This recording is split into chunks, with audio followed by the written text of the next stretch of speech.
I returned home from doing 2 vendor events, one weekend after the other, with a full heart and a few vendor tips that might be helpful. If you're thinking about selling at a market, or you just like the cozy vibe, this little recap might help give you a few ideas and inspire you.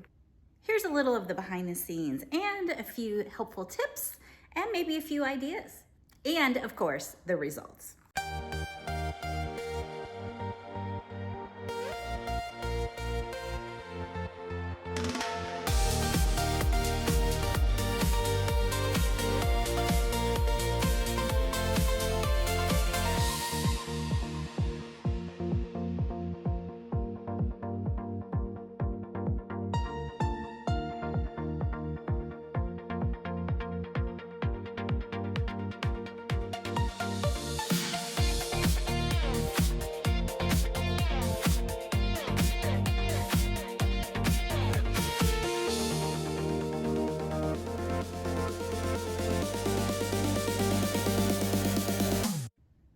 As you can see, I packed up all my stuff, got my car packed, and headed to my first vendor event, which was in my neighborhood. These events are super because usually they're fairly cheap to get into, and people really come out to support the people in their neighborhood. I think I spent $25 to get into this event, and it was 4 hours. And it was a cloudy day, it was a Sunday, but everyone came. The food trucks were really good. They had a local guy who was standing there with a guitar singing. It was a lot of fun. I couldn't get out and walk around because I'm by myself, so I couldn't get much footage. Grab a little bit of footage around me and I'll share that here.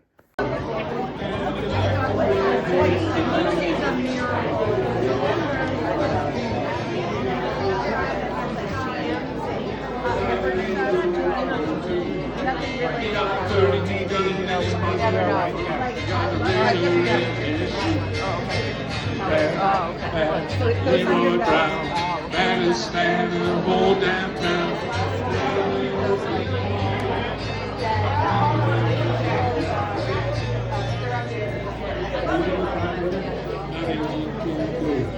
Leroy is shooting dice. On the edge of the bar,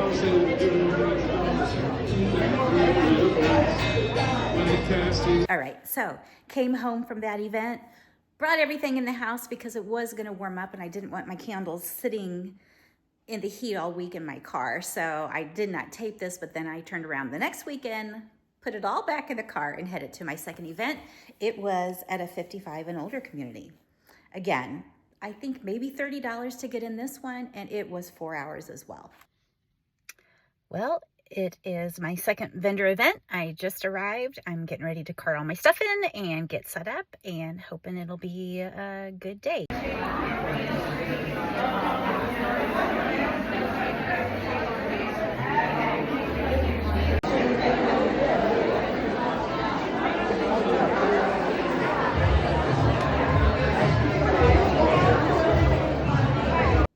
I want to give you a few ideas and also some tips if you're thinking about maybe trying to do something like this. First of all, I will tell you, there was a lady at our event in our neighborhood who sells Buckeyes. Now, I don't know if you know what a Buckeye is, but it's a peanut butter ball that's dipped in chocolate. And in the wintertime, she will do these on the weekend and then put a post out on our Facebook group. And you can purchase them from her and pay her through Venmo. And she shows up at your door with these Buckeyes, and you can order them like a dozen at a time. I have done that on a Thursday night at 9 o'clock when I was wanting something sweet, and they are fantastic. She set up a booth not too far from mine on the day of the event, and she sold out very quickly because everybody knows how great they are. So I was super happy for her.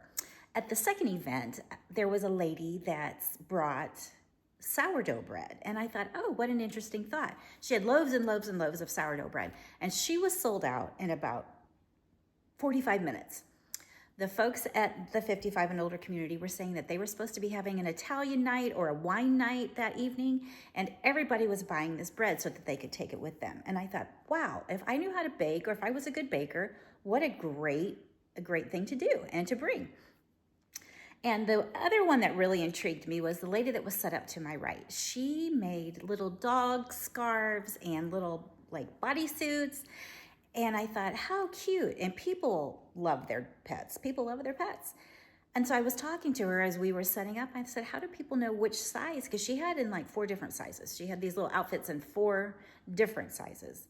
And so she started to pull out these dogs, these stuffed animal dogs that stood up, and she put these little outfits on them. And she said, I use these dogs, and I say, well, how big is your dog? And then people can look at them and make a determination, oh, that dog's more the size of what my dog is. And then they know what size to buy. And I thought that was brilliant.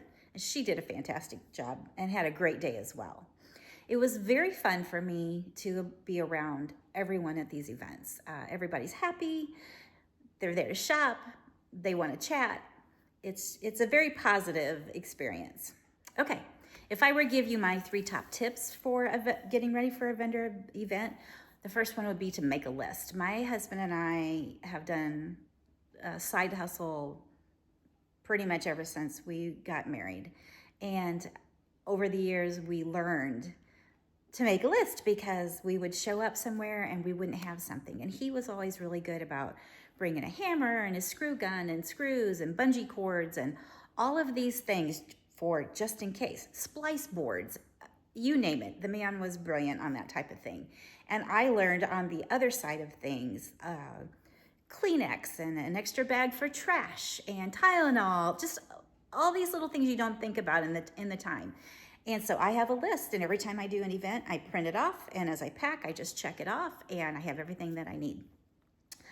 Another tip would be to pack your car the way you want it to come out and be set up. So if I go to an event by myself and I have to take a tent, I make sure that's the very last thing I put in my car. So it's at the very back. So I open my trunk, I get the tent, I take it, I set it up, come back, I grab my tables, my tablecloths, the sandbags for the tent, get them all to the space, come back, pull my wagon out, and then get my inventory and take it.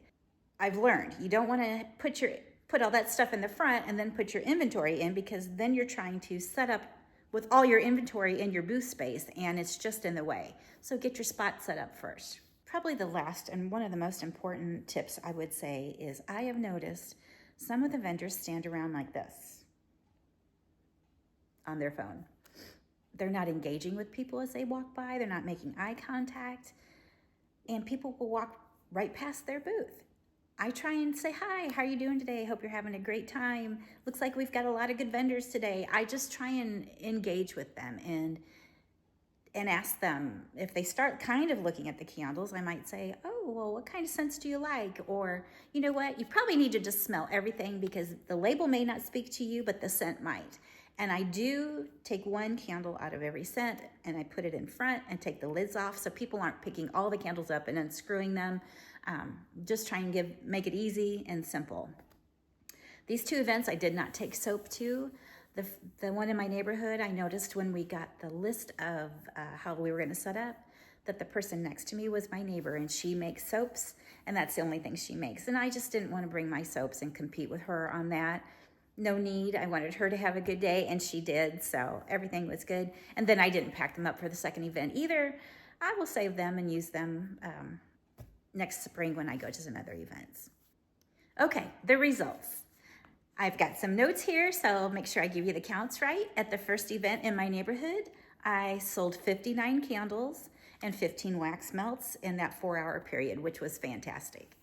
And then at the second event, I sold 34 candles and 21 wax melts. Very productive. Great side hustle for me. Are you considering a side hustle?